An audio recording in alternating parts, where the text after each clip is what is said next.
I'm going to jump right in. I have a good bit to cover, and I do want to make sure that there's plenty of time at the end for questions. So if there is anything that interests you or anything that I can clarify, please feel free to make a note of it or type it in the chat, and hopefully we'll have time to get to it at the end. And certainly, if not, I am available well beyond this talk today, and I'm happy to talk with anyone separately outside of the talk. So I'm going to be talking today about one of the R01s, actually my first R01, that is in collaboration with Dr. Adia Rana from the School of Medicine Division of Infectious Diseases. We're going to talk about geographic differences from HIV diagnosis to time to viral suppression in the Deep South. So what I hope to cover today is to provide you an overview of the HIV Care Continuum and the U.S. ending the HIV epidemic initiative, just to provide a framework for the rest of my talk. Also want to introduce this idea of a metric of time from HIV diagnosis to viral suppression. When we first started doing this work, it was much more novel. I've got it termed emerging here, but it is perhaps a very important HIV surveillance indicator. We're going to talk about some pilot work that we conducted in Alabama, and I'm going to talk about the R01 Road to Zero and the preliminary quantitative results that we are looking at now. And then I'm also going to talk about next steps in terms of our proposed qualitative methods. So what you see here is a figure of what we in the HIV world term as the HIV care continuum, or the treatment cascade. And this has really become a unifying framework, providing a model for the necessary successive steps following acquisition of HIV that are needed to achieve optimal individual and population health outcomes. So this continuum begins, I hope that you're all able to see my cursor here. The continuum begins with serostatus awareness with the red pillar here, through HIV testing, and culminating in plasma HIV viral suppression with the purple bar here, generally defined as less than or equal to 200 copies per milliliter of blood. This framework, this continuum, has been widely adopted for multiple purposes, including advocacy, clinical, public health, and policy, such as giving us a foundation for targeted outcomes that are included in both the U.S. National HIV/AIDS Strategy and for the World Health Organization's 90-90-90 targets or goals. And what they mean by that, and we'll talk more about this shortly, is prior to 2020, the World Health Organization set global targets for 90% of people living with HIV in the world to know their status, to be diagnosed. So they want this column to be 90. And of those, 90% to be on antiretroviral therapy. So they would also like this column to be 90% of this column. And then finally, of those that are on antiretroviral therapy or ART, they want 90% of those to be virally suppressed. Again, these were targets to be reached as of 2020. I don't have to remind anyone that it is quickly becoming 2022. And so these targets have been refined to 95, 95, 95 by the year 2030, but still an inordinate amount of progress that we need to make. So showing this same framework from an Alabama perspective, this is data from 2019, which is the last year of finalized surveillance data in the state of Alabama from the Department of Public Health. We can see where Alabama, in fact, also falls short of 90-90 targets, using the HIV care continuum as a framework. And so I'll call your attention to, let's see, so basically some things here I want to show you, but to show kind of where we are at in Alabama. The first 90%, We want that to be 90% of who are living with HIV to be aware of their status. And you can see that that's 84% according to this 2019 data in Alabama. Here is the column that is aligned with 90% treatment in Alabama. And that is 60%. And then finally, I'll call your attention to the viral suppression pillar, which according to this data in 2019 is 75%. I will note that while still falling short of these global goals, we've made more strides in this last column in viral suppression among those living with HIV than in other areas. And in Alabama, there's been an approximately 10% improvement in the number of persons virally suppressed among those who are engaged in care over the past few years. And we do an excellent job of keeping people healthy once they're engaged in care. So you guys know, at UAB, for example, at the 1917 clinic, we have what I would argue to be some of the best physicians in the world treating those living with HIV. So once we get folks in care and get them retained in care, we do a pretty good job of getting them virally suppressed, but there are certainly challenges along this continuum that we have to overcome.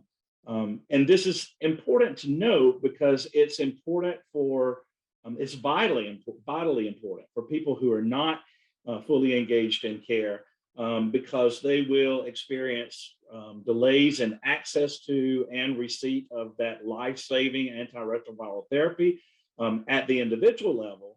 But there are also population or public health implications as well for viral suppression, because we know that a person who is able to achieve what we call an undetectable viral load, that under 200, they are virtually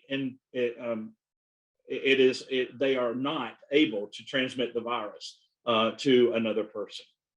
So it eliminates transmission risk within the public health population.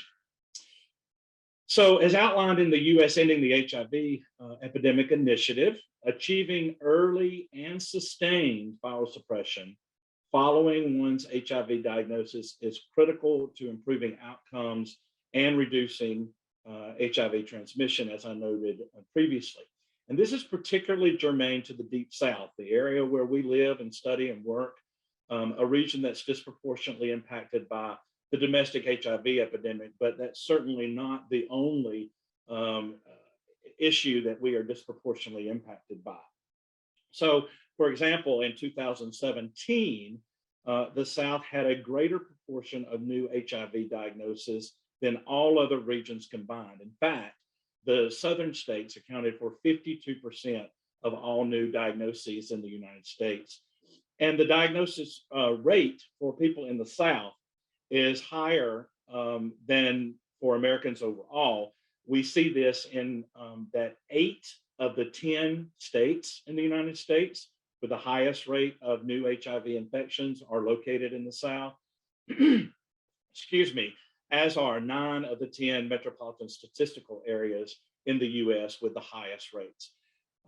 Indeed, considerable longer time from diagnosis to initial viral suppression has been observed in the South, where about 24% greater proportion of people with HIV live in suburban or rural areas. It's key here is that they are non-urban areas relative to the time to viral suppression in large cities in the Northeast and in the West regions of the United States.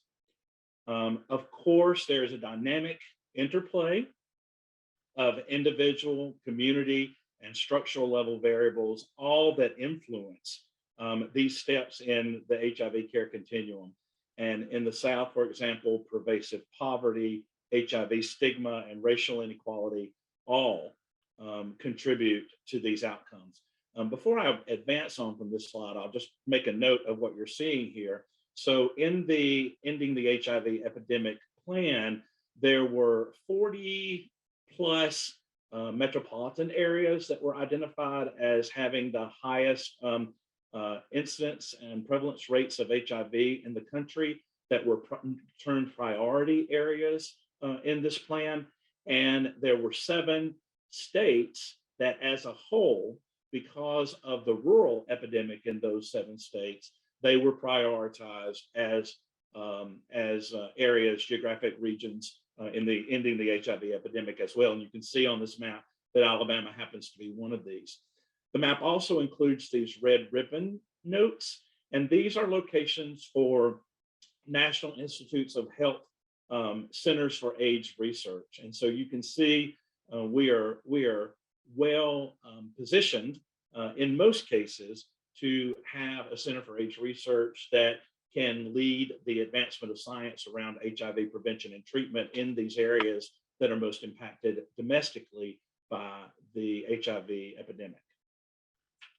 So to this end, members of our team were among the first to publish on what was then, in 2009, a novel HIV surveillance indicator, mean time from HIV diagnosis to the initial report of viral suppression, using publicly reported HIV surveillance data from 19 jurisdictions, using comprehensive plasma viral load reporting from that year of 2009. And initial use of this metric in this study demonstrated that more rapid time from diagnosis to viral suppression among persons with HIV were, let me rephrase that, that the use of the metric demonstrated more rapid time to viral suppression. That's this red line that you see here, for individuals living with HIV who were successfully linked to treatment within a 3-month period following diagnosis. And then we further applied this novel surveillance-based continuum metric through a pilot study in Alabama that sought to evaluate the median time from HIV diagnosis to viral suppression across the 11 public health areas in the state as a case study of the utility of the time to viral suppression as an indicator to inform public health practice and policy.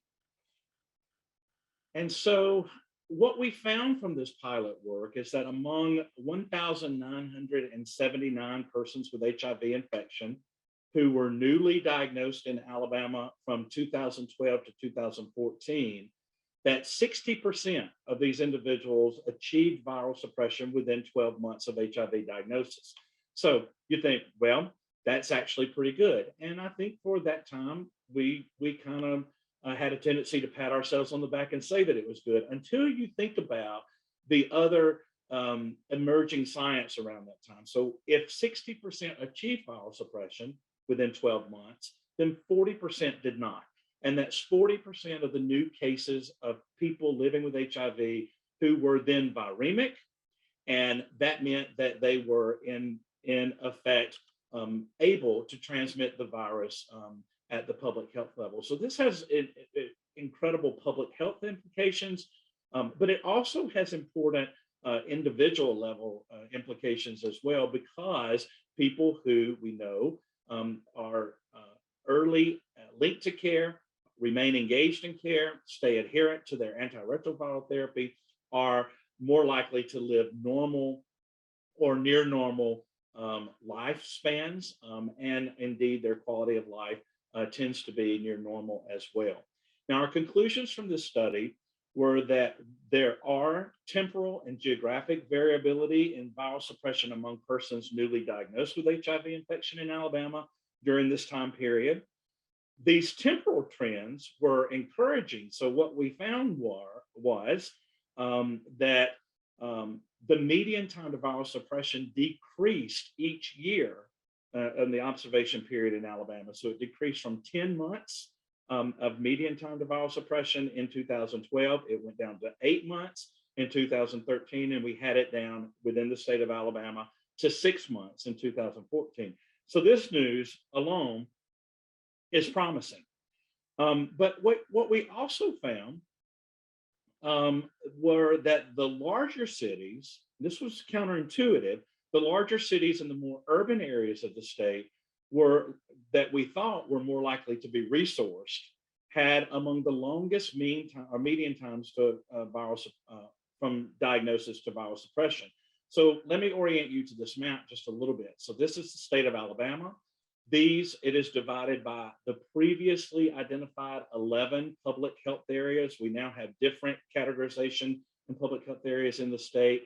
And the darker areas that you see is the lower percent of individuals who were virally suppressed at 12 months. So Mobile, Tuscaloosa areas among the worst in the state, achieving only 45 to 48.9% viral suppression at 12 months. Whereas just north, and nothing separating these two areas except a line, a predetermined line between counties, this area in Northeast Alabama actually achieved greater than 70%, not quite as high as 84%, but somewhere in that range of viral suppression during the same time period.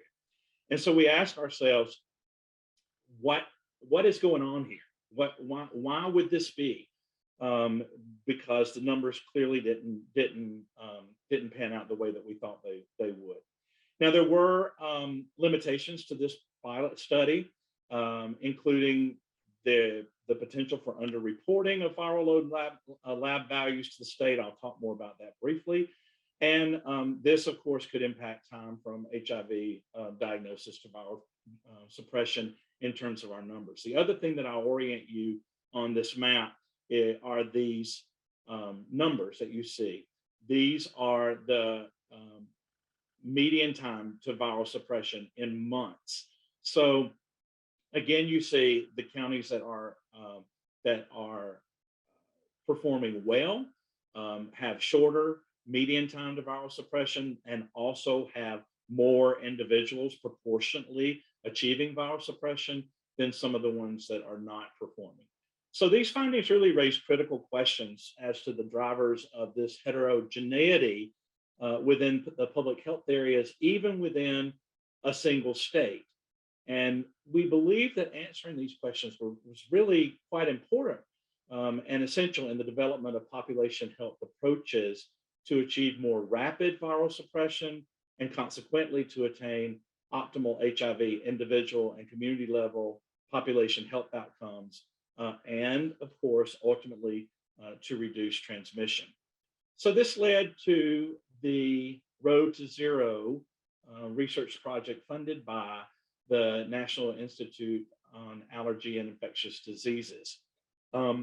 This was a retrospect. Well, actually, the study has three main components. We'll talk about all three today. The one that I'm going to spend the most time on is really the first name of the study and what we term as the study team as the quantitative work that we did. The methods for this particular component of the study were to look at retrospective population-based cohorts in Alabama, Louisiana, and Mississippi of all persons over the age of 13 and older with new diagnosis of HIV through a wider time span than the pilot work in Alabama, ranging from 2012 to 2019, using data collected in the Enhanced HIV/AIDS Reporting System, or EHARS. Now, EHARS is a standardized system that's document-based, surveillance database that's used by all state health departments for case reporting of new diagnoses to the CDC or the National HIV Surveillance System. All labs in every state are supposed to be required to report diagnostic tests confirming HIV diagnoses, as well as all viral load results, including undetectable viral loads, to the state health departments.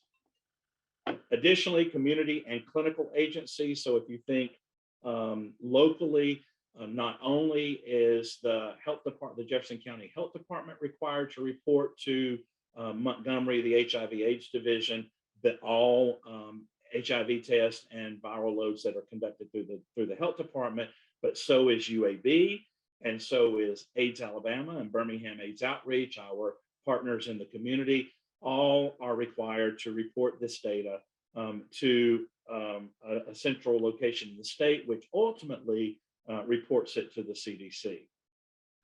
So our team developed a common data structure across all 3 states. And this was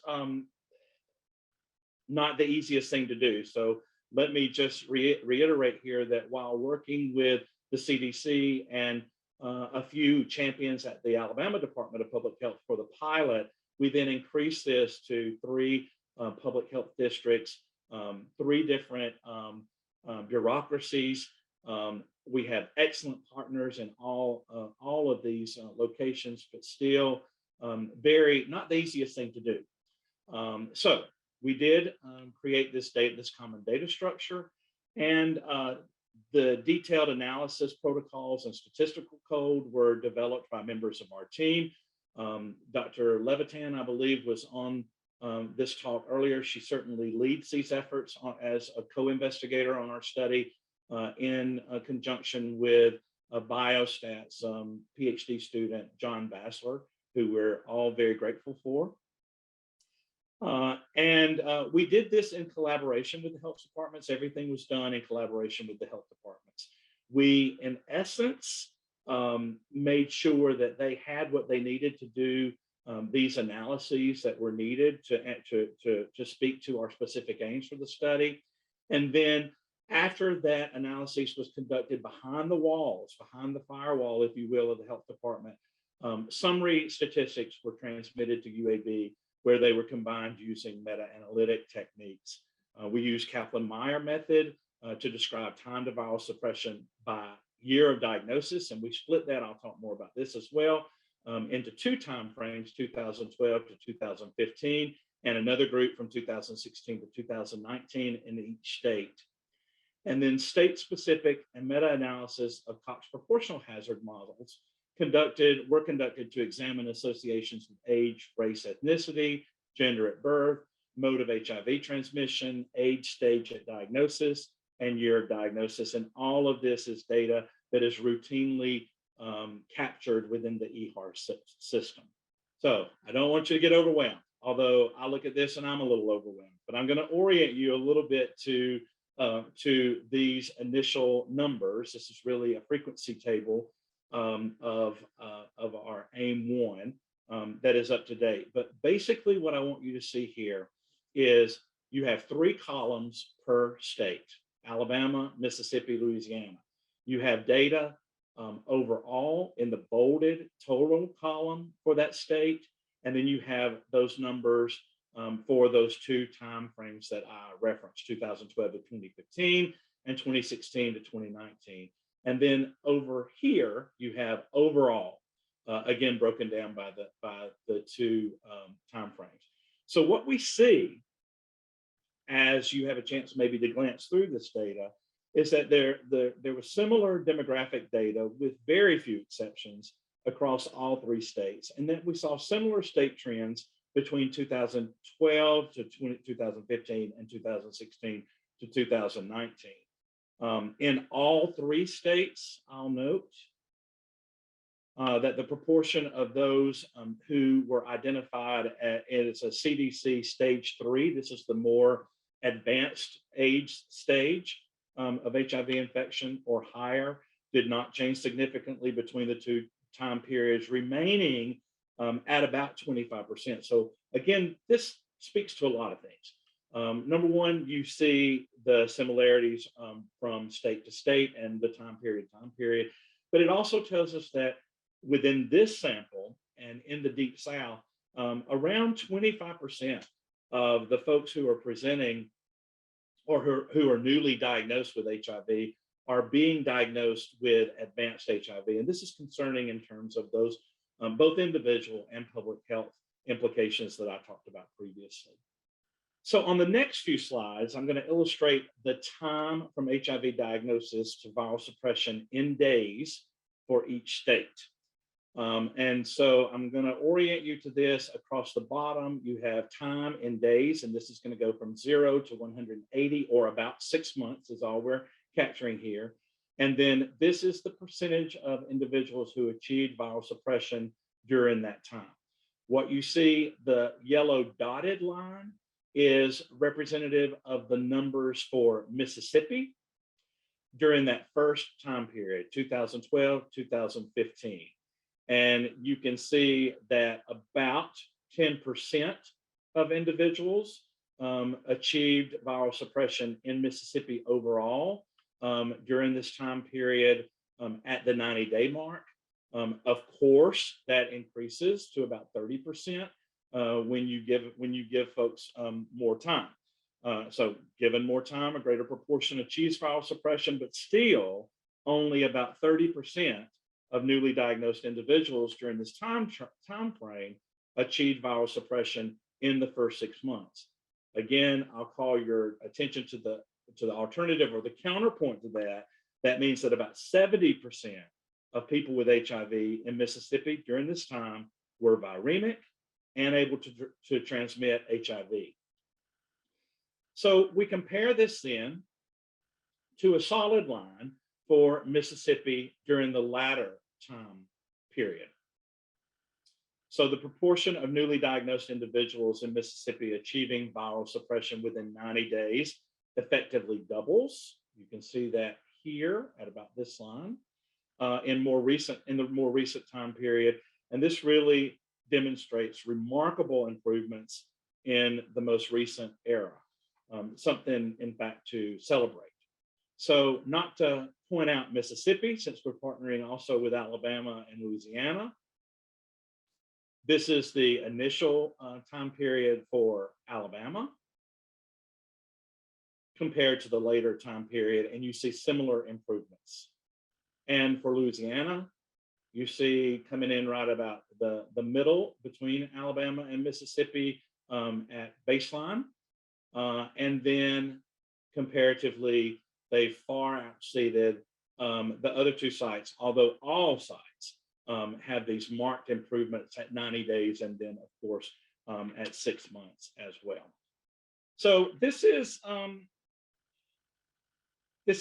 good news. This is a good news graphic here. But you'll recall that I also talked earlier that there's much more to this. It's much more complicated, much more dense than just numbers. So the numbers do point us in a direction. They give us good information, but there's much more going on the ground. And in the pilot, we observed this geographic variability, not just by state, which you see here, but we even within a single state, we saw geographic variability.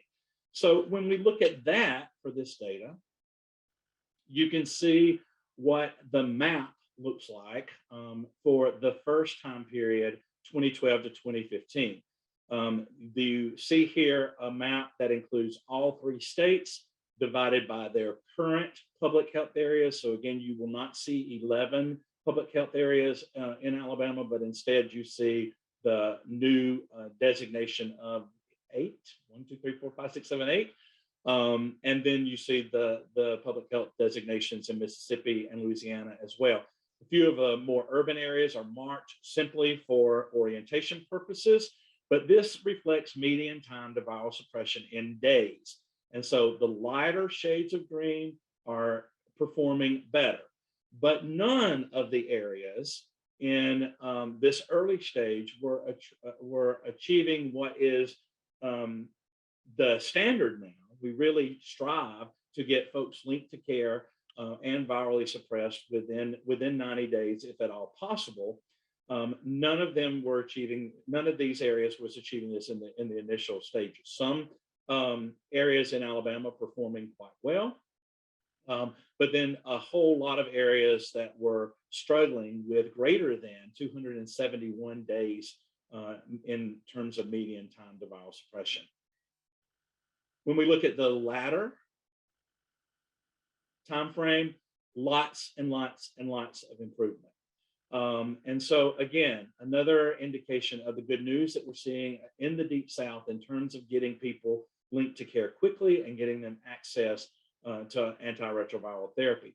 Again, remember talking about the gold standard and getting folks virally suppressed in about 90 days. Only Public Health Area 1 and Public Health Area 3 in Louisiana achieved that during this time. And I will likewise mention, there were a few other things I was going to mention. So um, even while we have kind of this gold standard being set in the New Orleans area, we still have areas that are lagging behind. Within the same state, public health area in the 7 in the far northwest corner of Louisiana performs worse than the other areas, comparatively speaking, during this time frame. And you'll see we have similar situations with the coastal plains in the northwest region in Mississippi. You will see this area around Jackson, some of the most densely populated area of Mississippi, doing quite well. Moving into these more rural areas here in Public Health Area 7 in Louisiana, and these 4 areas in Mississippi, there's more trouble. There's more trouble, more challenges, perhaps. And in Alabama, while we still have urban and rural areas, for some reason we are improving and not seeing this lag behind in Alabama. So, why in the world is this happening? So we then looked at predictors of, if you will, of time to viral suppression in individual states. And then we also did the meta-analysis of adjusted survival models, and this is shown here, and the combined hazard ratios are shown in the last column to your right in the overall column. So again, a very dense graphic, and I apologize for that, but basically what you can tell from this is that individuals who are less than 44 years of age are associated with, with greater than 44 years of age, associated with shorter time to viral suppression. Male sex at birth is associated. I think I've actually got my numbers wrong. So let me just look at the graph and make sure what I'm saying. Okay, individuals here on this line who are older than 44 are reaching viral suppression more quickly than individuals ages 30 to 24 or 25 to 44. The same is true for females versus females, and white versus females versus males, and whites versus other races or ethnicities. Also, MSM are achieving viral suppression more quickly than other modes of transmission. And the only one in terms of our references that is not achieving viral suppression more quickly, not surprisingly, is those with advanced HIV or stage 3 AIDS are actually slower at achieving viral suppression than those who are not stage 3. Another indication of the importance of getting people into care early and quickly. So again, there are limitations to these quantitative findings. This again, while larger than our Alabama pilot, it is still a southern US region only. And we're still using surveillance data. And that data we have found may be incomplete for a number of reasons, but not the least of which is delays in reporting. So you'll notice previously I showed a graph of the HIV continuum of care for Alabama. It is the most recent one that is available as put out by the Alabama Department of Public Health. And it is based on the last confirmed data, which is from 2019. So that's already 2 years old. And we also only know about those individual characteristics that we can gather from HIV surveillance. And thus we don't have information through this particular component of our study on factors such as poverty, mental health diagnosis, substance use, or even community or policy level influences on time to viral suppression. So our team looks at this and says, okay, overall, trends in time to viral suppression are improving in all 3 states. And that can reflect a number of changing guidelines that both recommend universal testing and then immediate linkage or test and treat strategies for linkage to care. There may be an influence of better tolerated treatment. You noticed also on the slide, just go back to it so you can see, where we have this, again, I'll call it the gold standard of southeastern Louisiana, the New Orleans area, and then an overall improvement in Louisiana. Certainly, we believe and we hope that our further work may lend some support to this, but Louisiana is the only one of the 3 states that are included in this data that have expanded Medicaid. They did so in 2016. That also aligned with some changes in test and treat strategies and treatment overall. So it was not by chance that we dichotomized those time periods from 2012 to 2015, and again from 2016 to 2019, because we expected there to be improvement, and we kind of tailored that to these things that were happening at the policy and treatment level. We believe, as difficult as it was in various times, that we have gained so much in terms of the partnership between UAB and our investigators and our team with those that are housed at the public health areas. And it is not that we have just gained access to data and been able to demonstrate this for folks like you all in an academic setting, but we've really learned so much about public health reporting and surveillance and what the world is like, quite frankly, working in a large public health center. And so these partnerships are vital to directing evidence-based interventions to impact the HIV epidemic.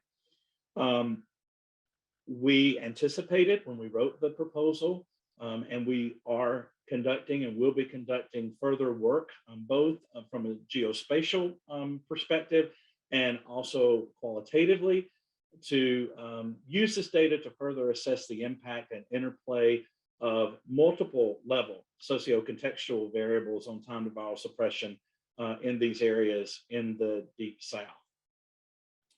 And so this leads me, I'm just going to talk a little bit. I don't have a lot of data to present on this, but I do want to tell you about the qualitative aim for this particular study. So we, as mentioned, we did expect that we would need to add some richness and robustness to the quantitative data that we would have access to, and we included this qualitative aim in our proposal, where we wanted to contextualize the findings in specific aims 1, which was the quantitative analysis of the surveillance data, and the data or analysis that we do in aim 2A, which is all about the geospatial analysis, paired with qualitative key informant interviews among people with HIV, HIV treatment and social service providers, and community stakeholders in Alabama, Louisiana, and Mississippi. We use a modified socio-ecological framework to understand these multi-level influences on health outcomes, because we think that that's what's necessary in designing effective and sustainable interventions. And so what you see here, some of you may be aware of the kind of basic socio-ecological framework that is used quite frequently in this type of work. This modified framework builds upon that traditional social ecological model through its explicit focus on HIV. And it was first espoused by Steph Barral and colleagues in 2013, and it highlights these multi-level risks and risk context for HIV infection and situates individual behavior within a broader network, community, and public policy context, while accounting for the epidemic stage as well. So this is kind of what framed the work that we're doing qualitatively. So some examples to kind of break it down in those domains. Really, each of those domains in the modified socio-ecological framework are listed here. Access to HIV testing and linkage. And then what you see here are some examples of what might fall within those particular domains. So state regulations, the idea around Medicaid expansion would certainly fall within this broader level. Individual and community socioeconomic domain, down at that more core level of the framework. These are individual socioeconomic attributes such as income, educational attainment, employment prospects, but it's also things like poverty, the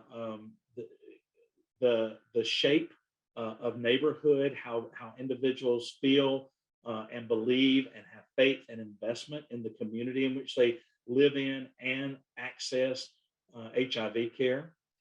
Similarly, community resources such as those characteristics that are thought to potentially facilitate viral suppression, and then social stressors that may be more prevalent in some locations versus others, such as levels of violent crime, dilapidated buildings, substance use hotspots, that kind of thing.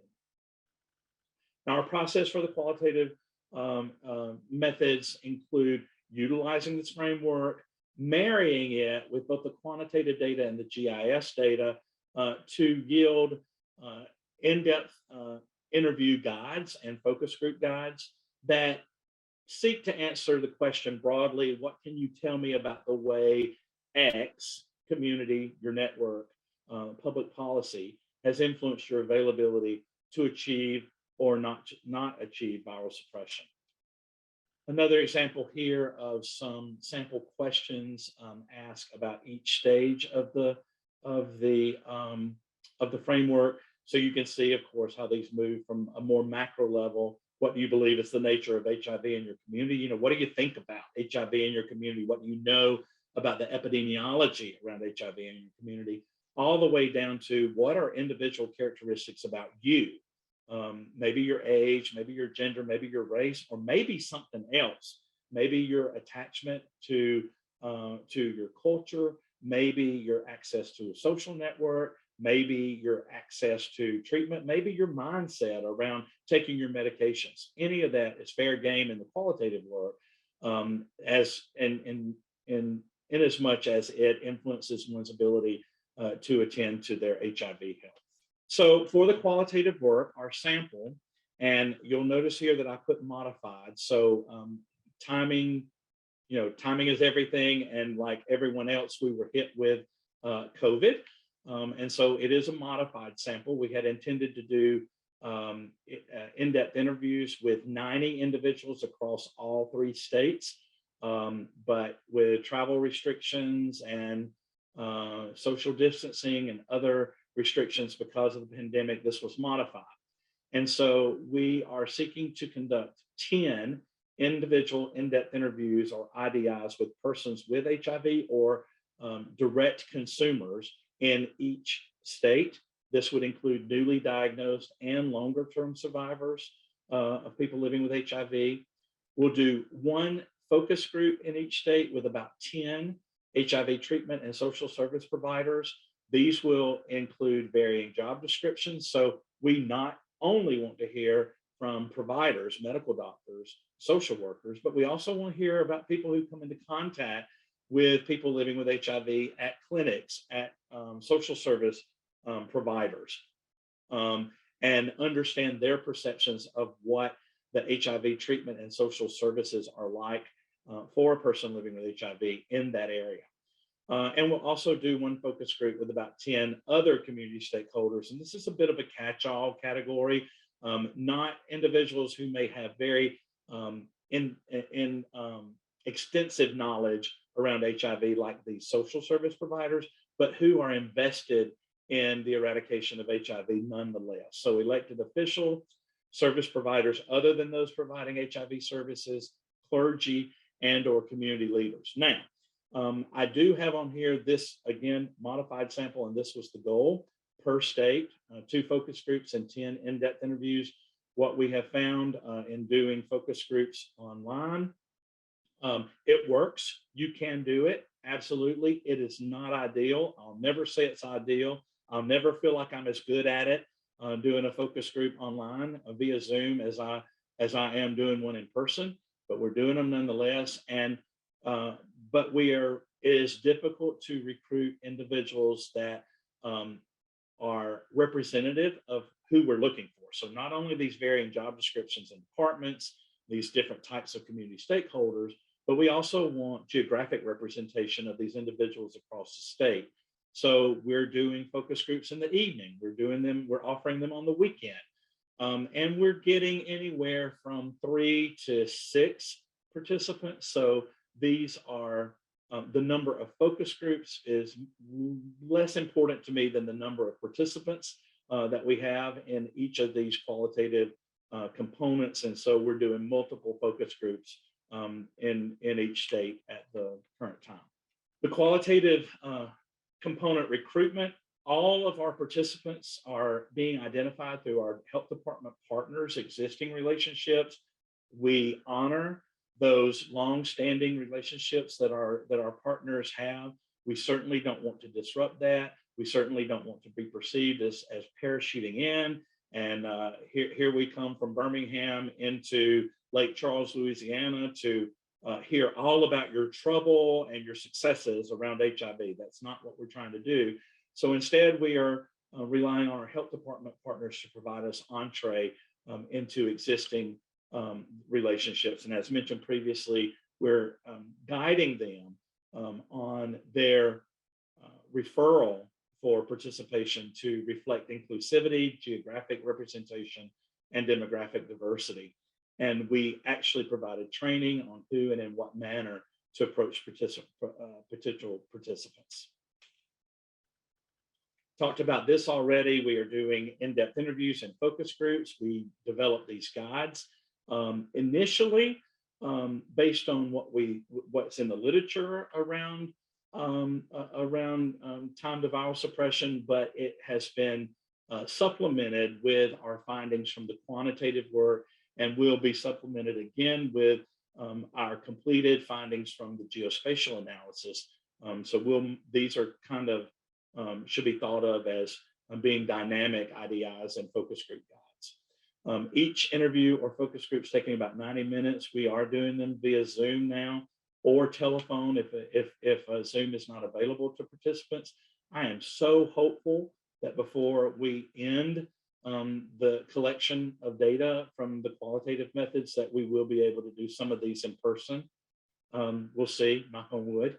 And individuals are being compensated for their time with a gift card at $50 an hour. And with that, I recognize that I am very, very short on time, but hopefully I'm allowing enough time for a few questions. And I hope that I didn't go through too quickly where you weren't even able to process what I was saying or to even develop a question.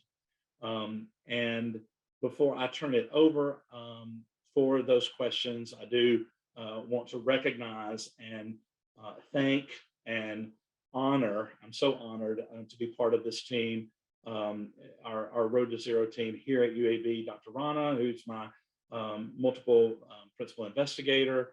I mentioned both John Bassler and Dr. Levitan.